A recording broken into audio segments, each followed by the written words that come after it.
জেরুসালেমকে দেখালেন। এটা কি না আমাদের মেষ শাবকের ভার্যা। ভার্যা বলতে জগতের কিন্তু ভার্যা নয়। তো ভার্যা বলতে এখানে বলা হচ্ছে যে সেই ভার্যা কি না মসিনা বস্ত্রে সুসজ্জিত হয়ে শুভ্র বস্ত্র পরিধান করছে। এই মেষ শাবকের ভার্যা হচ্ছে জেরুসালেম। আর এই যে মসিনা বস্ত্রে সুসজ্জিত, এটা কি বলতো? এটা হচ্ছে পবিত্র গণের ধর্মাচরণ। এইটা হচ্ছে মসিনা বস্ত্র।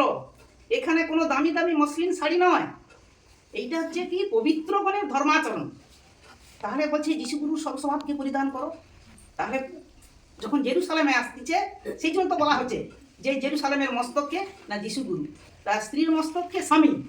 তাহলে জেরুসালেমের মস্তক তো যিশুগুরু। তাহলে আমরা কি সর্বদা যেন তার এই যেটা বলছে যেন মসিনা কাপড়, এটা হয়তো অনেকে জানেনি, যেন সেই জন্য বলা হচ্ছে, বলে দিলাম যে মসিনা বস্ত্র হচ্ছে পবিত্র গণের ধর্মাচরণ।